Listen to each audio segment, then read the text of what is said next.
D boss ಅವ್ರು ನಿಮಗೆ ಗೊತ್ತಲ್ಲ, ಅವರು ತಮ್ಮ ಮನಸ್ಸಿಗೆ ಇಷ್ಟವಾದ ಕೆಲಸವನ್ನು ಮಾತ್ರ ಮಾಡ್ತಾರೆ. ಅದರಲ್ಲೂ ಇವಾಗ ಆ್ಯಕ್ಚುಲಿ ದ್ವಾರಕೀಶ್ ಅವರ ಅಂತಿಮ ದರ್ಶನವನ್ನು ಪಡೆಯೋಕ್ಕೆ ನಮ್ಮ ಡಿ ಬಾಸ್ ಅವರು ಹೋಗಿದ್ದಾರೆ. ಆ ಒಂದು ವಿಡಿಯೋ ನನಗೆ ಸಿಕ್ಕಿದೆ, ಖಂಡಿತವಾಗಿ ಅದನ್ನು ನಾನು ಪ್ಲೇ ಮಾಡಿ ತೋರಿಸ್ತೀನಿ. ನಿಜವಾಗ್ಲೂ ಆ ಒಂದು ಕ್ಷಣದಲ್ಲಿ ಭಾವುಕರಾದಂಥ ಒಂದು ರೀತಿಯನ್ನು ನಾವು ನೋಡ್ಬೋದು. ಹಾಗೆ ಆ ವಿಡಿಯೋನ ನೀವು ನೋಡೋಕ್ಕಿಂತ ಮೊದಲು ನಮ್ಮ ದ್ವಾರಕೀಶ್ ಅವರು ಆ್ಯಕ್ಚುಲಿ ಇವತ್ತು ಅಂದರೆ ನಿನ್ನೆ ಎಲ್ಲ ಅವರು ಸ್ವಲ್ಪ ಲೂಸ್ ಮೋಷನ್ ಆಗಿದ್ದರಿಂದ ರಾತ್ರಿ ಎಲ್ಲ ಅವರು ಊಟ ಮಾಡಿರಲಿಲ್ವಂತೆ, ಹಾಗೆ ನಿದ್ರೆನೂ ಬಂದಿರಲಿಲ್ವಂತೆ. ಮಲಗಿದ್ದಾರೆ ಬಟ್ ನಿದ್ರೆ ಬಂದಿಲ್ಲ. ಆದರೆ ಬೆಳಿಗೊತ್ತು ನಿದ್ರೆ ಬಂದಿದೆ. ಅವರ ಮಗ ಬಂದ್ಬಿಟ್ಟು ಊಟ ಮಾಡ್ಕೊಳ್ಳಿ ಅಂತ ಹೇಳಿದ್ರಂತೆ.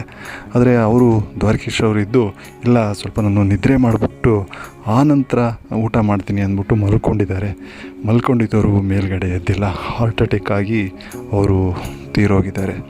ನಿಜವಾಗ್ಲೂ ಇದು ಕನ್ನಡ ಚಿತ್ರರಂಗದ ಒಬ್ಬ ಹಿರಿಯ ಮತ್ತೊಬ್ಬ ಹಿರಿಕ ತೀರೋಗಿರೋದು ಎಲ್ರಿಗೂ ನೋವು ತಂದಿದೆ. ಇಂಥವರ ದರ್ಶನವನ್ನು ಪಡೆಯೋಕ್ಕೆ ಸುಮಾರು ಜನ ನಟರುಗಳು ಬಂದರು. ಅದರಲ್ಲೂ ಡಿ ಬಾಸ್ ಅವರು ಕೂಡ ಬಂದಿದ್ದಾರೆ. ಬನ್ನಿ, ಆ ಒಂದು ವಿಡಿಯೋ ಸಿಕ್ಕಿದೆ, ಈಗ ನೋಡ್ಕೊಬರೋಣ.